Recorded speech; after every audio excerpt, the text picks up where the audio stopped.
जो paper leak वाले जो मामले थे उस पर पूर्ण तरह विराम लगेगा और ताकि भविष्य में इस तरह का जो कृत्य हुआ है, जो पूरे देश ने देखा है, वो फिर से ना हो। इससे पता चलता है कि भारतीय जनता पार्टी की सरकार कितनी गंभीरता के साथ युवाओं के भविष्य की ओर देख रही है। और मैं समझता हूँ कि जो ये कानून लाए हैं इसमें 10 वर्षों की सज़ा भी है, 10 करोड़ रुपए तक का जुर्माना है और ठोस कदम जो है वो सरकार द्वारा उठाए जा रहे हैं ताकि युवाओं के भविष्य के साथ किसी भी प्रकार का खिलवाड़ ना किया जाए। तो मैं अपनी ओर से आदरणीय मोदी जी का धन्यवाद भी करता हूं और युवाओं को, पूरे देश के युवाओं को बहुत बहुत बधाई भी देता हूं। साथ ही आप सभी जानते हैं कि आने वाले समय में नीट का पेपर जो है वो अब कंप्यूटर बेस्ड टेस्ट के माध्यम से होगा, तो उसमें भी जो पहले चूकें हुई हैं, जिस तरह से पेपर लीक किए गए हैं, उन चीज़ों पर विराम लगेगा और पारदर्शिता के साथ जो है युवाओं को अपना भविष्य बनाने के लिए जो है वो अपना भविष्य खुद तय कर सकेंगे। जो मेहनत करेगा वो आगे भी बढ़ेगा। साथ ही दूसरा विषय ये है कि जिस तरह से प्रदेश की सरकार जो देश की भावना से पिछले 3.5 वर्षों से कार्य कर रही है, पिछले कल अखबारों के माध्यम से जो हमें जानकारी मिली कि धर्मशाला के जो हमारे सम्माननीय विधायक हैं आदरणीय सुधीर शर्मा जी, उन पर भी FIR जो है वो दर्ज की गई। मैं इसका कड़ा विरोध करता हूं, भारतीय जनता पार्टी इसका कड़ा विरोध करती है। केवल और केवल राजनीति चमकाने के लिए प्रदेश के मुखिया इस काम में लगे हुए हैं और ये दर्शाता है कि उनकी मानसिकता और उनकी सोच जो है कितनी छोटी है। आज पूरा प्रदेश देख रहा है और पूरे प्रदेश ने पिछले 2.5 वर्षों में देखा है जिस तरह से कानून का दुरुपयोग किया गया, सत्ता का दुरुपयोग किया गया, कि किस तरह जो इनके विरोध में जो इनकी नीतियां, जो गलत नीतियां हैं, जो इनके भ्रष्टाचार को उजागर करता है, उनके ऊपर जो है किस तरह से दबाव बनाया जाता है, मुकदमे दर्ज किए जाते हैं। ये पूरे प्रदेश ने देखा, युवाओं ने देखा, पूरे प्रदेश की जनता ने देखा है। और मैं समझता हूँ ये जो पिछले कल FIR की गई है, ये भी उसी कड़ी में एक और कड़ी जुड़ती है। लेकिन मैं आप सबके चैनल के माध्यम से ये कहना चाहता हूँ कि पहले भी जो FIR की गई, आज दिन तक उनमें कोई चार्जशीट फाइल नहीं की गई है। और मुझे लगता है क्योंकि लोगों का ध्यान भटकाने के अलावा इस सरकार के मुखिया को और कुछ नहीं आता है। ठाकुर सुखविंदर सिंह सुक्खू जी जो मुख्यमंत्री हैं प्रदेश के, पिछले 3.5 वर्षों में, अब तो 4 वर्ष पूरे होने वाले हैं, 1 वर्ष के बाद चुनाव में सारा का सारा प्रदेश जाने वाला है। केवल और केवल प्रदेश में लोगों को ठगा गया और अब जब कुछ बताने के लिए नहीं है, कुछ अचीवमेंट नहीं है कि मैंने क्या 4 वर्षों में किया है, तो ये FIR का जो नाटक है वो ये पूरे प्रदेश के सामने किया जा रहा है ताकि लोगों का ध्यान भटकता रहे। जो मुद्दे हैं, चाहे वो बेरोजगारी का मुद्दा है, आज वो सरकार जो 5 लाख युवाओं को नौकरी देने की बात करती थी, आज युवा सड़कों पे हैं। महिलाओं को 1500 के नाम पे ठगा गया। और जो छात्रों की बात करते हैं, ये जो छात्रों की बात करते हैं, पिछले 2 दिन पहले ही नौनी यूनिवर्सिटी में जो फीस स्ट्रक्चर है उसको 60% बढ़ाया गया। जो फीस 20,000 रुपये थी वो लगभग 47,000 कर दी गई। जो फीस 83,000 थी, 83,000, उसको 1,27,000 रुपये कर दिया गया। क्या ये छात्रों के साथ संवेदनशीलता है? मैं मुख्यमंत्री जी से पूछना चाहता हूँ, क्या आपकी सरकार छात्रों के लिए गंभीर है, बच्चों की पढ़ाई के लिए गंभीर है?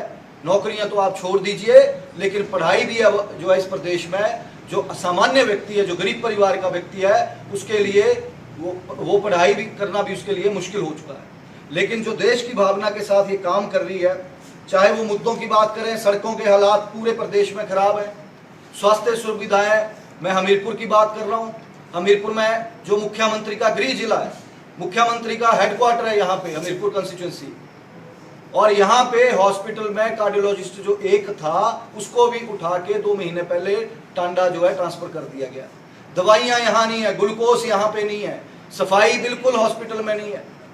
और यही हालात, चाहे वो गारंटियों की बात करें, युवाओं की बात करें, सरकारी कर्मचारियों की बात करें, सरकारी कर्मचारियों को ना एरियर है ना DA दिया गया है, पूरा प्रदेश कर्जे में इन्होंने झोंक दिया है। और जो अभी पंचायती राज चुनाव हुए, मुझे लगता है इससे भी मुख्यमंत्री जी की आंखें खुली नहीं है।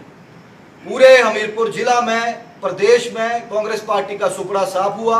और हमीरपुर जिला में अब ये कहते हैं, मुझे तो बहुत ही जिसे कहते हैं हंसी आती है इनकी बातों पे। राजनीति में इनको लंबा समय हो गया है, लेकिन केवल और केवल भ्रमित करने की राजनीति इन्होंने आज दिन तक की है। और ये कहते हैं कि प्रधान उप प्रधान हमारे चुने गए। तो मैं पूछना चाहता हूं कांग्रेस पार्टी के सभी नेताओं से, जिला परिषद के भी आप ही के चुने गए। आज हमीरपुर में अनपोज्ड जिला परिषद की जो है चेयरमैन भारतीय जनता पार्टी के बने, उपाध्यक्ष भारतीय जनता पार्टी के बने। और तो और 19 में से 18 सीटों पर भारतीय जनता पार्टी जिला परिषद का चुनाव जो है वो जीतती है, पंचायती राज चुनाव। और मुझे लगता है कि कांग्रेस पार्टी के कार्यकर्ता और नेता और मुखिया भी अपना जो मानसिक संतुलन है इन चुनावों के बाद अपना खो चुके हैं। 2 दिन पहले देरा में भारतीय जनता पार्टी के बीडीसी जो चेयरमैन है और उपाध्यक्ष वाइस चेयरमैन भी भारतीय जनता पार्टी के बने। ये दर्शाता है कि जो प्रदेश सरकार की नीतियां हैं वो केवल और केवल जनविरोधी है, जनविरोधी हैं। पूरे प्रदेश में अगर जन कल्याण की योजनाएं पिछली सरकार ने चलाई थी उनको भी बंद कर दिया गया है। गरीब व्यक्तियों को, आम व्यक्तियों को किसी भी प्रकार की सुविधा इस सरकार में नहीं है, केवल और केवल आंकड़ों में उलझाए रखा है। और पिछले 4 वर्षों का कार्यकाल इसी तरह से जो है प्रदेश सरकार में किया जा रहा है। और मैं एक और बात कहूंगा, ये जो एफआईआर चला हुआ है, मैं सरकार से मांग भी करता हूं और सरकार के मुखिया से भी मांग करता हूं, क्या आप, जब मैंने विधानसभा में प्रश्न उठाया था कि जेरा विधानसभा जो वाई इलेक्शन हुआ था उसमें कैश फॉर वोट किया गया था, गरीब आदमी का पैसा, गरीब व्यक्ति का पैसा, ब्याज का पैसा 50-50 हजार रुपए महिला मंडलों को बांटा गया केवल और केवल अपनी धर्मपत्नी को चुनाव जितवाने के लिए। तो क्या उसके ऊपर आप मुकदमा दर्ज करेंगे? मैं पुलिस विभाग से पूछता हूं, जो अफसर पर्दे के पीछे बैठे हुए हैं, जो सोच रहे हैं कि किसी ने कोई नहीं देख रहा है उनको, मैं उनसे पूछना चाहता हूं, क्या आप एफआईआर दर्ज करेंगे? हमीरपुर बस अड्डा जो अभी काम चला हुआ है, जो भ्रष्टाचार का अड्डा बना हुआ है, जिसमें 36 करोड़ रुपए का टेंडर अवार्ड किया जाता है और 94 करोड़ रुपया 94 करोड़ रुपीस पेमेंट ठेकेदार को की जाती है विदाउट टेंडर, जिसमें 200 से 300 करोड़ रुपया डेविएशन की जाती है। क्या उसके आप जांच करेंगे? क्या उसके ऊपर आप एफआईआर दर्ज करेंगे? नदौन में कई जमीन घोटाले जो मैंने विधानसभा के पटल पे रखे, क्या उसके ऊपर आप एफआईआर दर्ज करेंगे? मैं माननीय मुख्यमंत्री जी से ये सवाल पूछना चाहता हूं और पुलिस विभाग से पूछना चाहता हूं, क्या आप इनके ऊपर कार्रवाई करेंगे? अगर करनी है तो निष्पक्षता से इसके साथ, ताकि ये जो देश की भावना के साथ आप ये सोच रहे हैं कि भारतीय जनता पार्टी के जो नेता हैं वो आपकी एफआईआर और इन झूठी जो एफआईआर हैं इनसे डर जाएंगे, तो मैं माननीय मुख्यमंत्री जी को और प्रदेश सरकार को और पुलिस प्रशासन को भी ये कहना चाहता हूं कि पिछले 3 वर्षों से आप लोग लगे हुए हैं, सब कुछ आपने छानबीन कर ली है सभी की, और भी कुछ रहता है वो भी कर लीजिए, लेकिन समय रहते अभी समय बदलने वाला है। 12 महीने के बाद चुनाव है और कांग्रेस पार्टी के जो हालात है पंचायती चुनावों में जो देखने को मिले हैं, प्रदेश में 5 सीटें भी कांग्रेस पार्टी जो है वो जीत नहीं पाएगी। और हमीरपुर जो जिला है, मैंने पहले भी कहा है, 5 की 5 सीटें भारतीय जनता पार्टी जीतेगी। और स्वयं मुख्यमंत्री भी नदौन से, जहां पे उन्होंने वो भ्रष्टाचार का पूरा अड्डा बना रखा है, वहां से स्वयं की सीट भी वो हारेंगे।